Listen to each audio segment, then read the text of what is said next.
So I'm Marcia Cross. I'm a director in the healthcare group at the U.S. Government Accountability Office. We were asked to undertake a review by Senator Charles Grassley, the ranking minority member on the Senate Finance Committee, to look at FDA's approval of drugs using surrogate endpoints.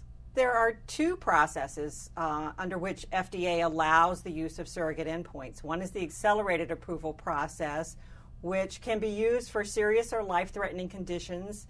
And that's used when you have a surrogate endpoint that has not yet been well established as proving long-term clinical benefit.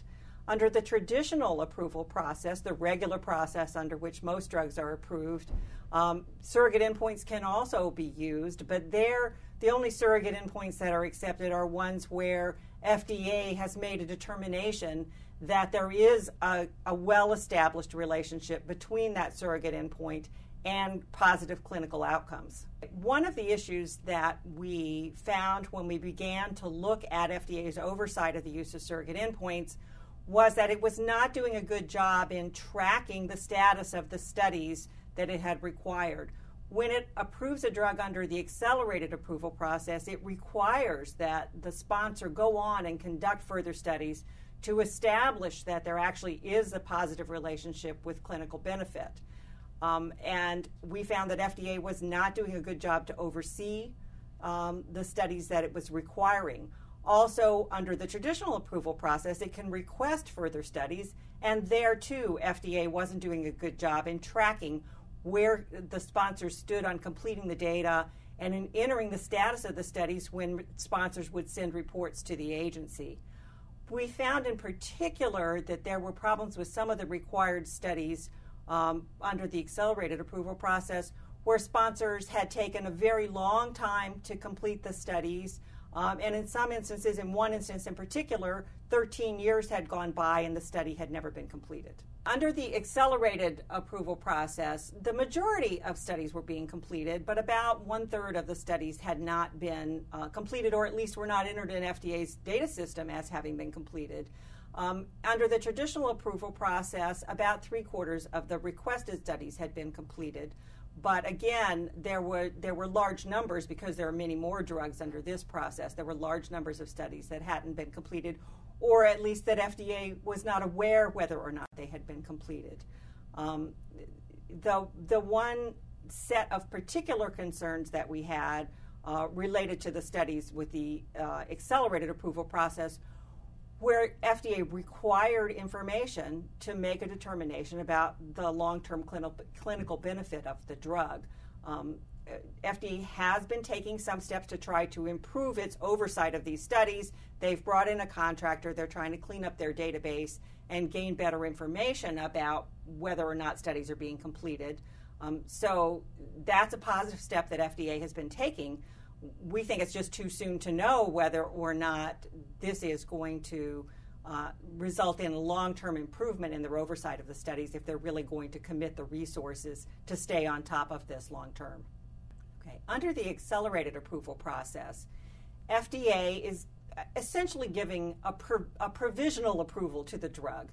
The drugs can be withdrawn from the market if the studies demonstrate that the drug does not show the benefit that was expected, or in fact, if the studies are not completed. FDA does have the authority for drugs approved under this accelerated approval process to take further actions to remove the drugs from the market. But in all of the time that FDA's had this authority, since 1992, it has never taken an action to withdraw a drug from the market, either because it didn't demonstrate the kind of expected clinical benefit, or because the sponsor never completed the studies. And we have some examples of each of those problems. One example with a drug that did not show the expected clinical benefit is the drug Iressa.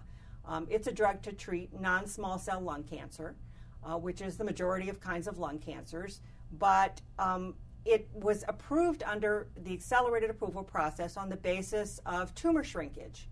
However, when the company went on and conducted the longer-term studies, they found that it didn't result in any increased survival for the patients. So this is a drug that if they had come in with this kind of evidence under the traditional approval process, it likely would not have been approved and permitted onto the market in the first place. But even though there was evidence that the drug did not have the expected clinical benefit, FDA did not withdraw the drug from the market. It put some limitations on the patients, the number of patients who could receive the drug, limiting it to patients who were already receiving the product, but it did not go ahead and remove the drug from the market. In the other instance, where there was a drug that just never completed the clinical studies, that's a proamotine, which is a treatment for low blood pressure.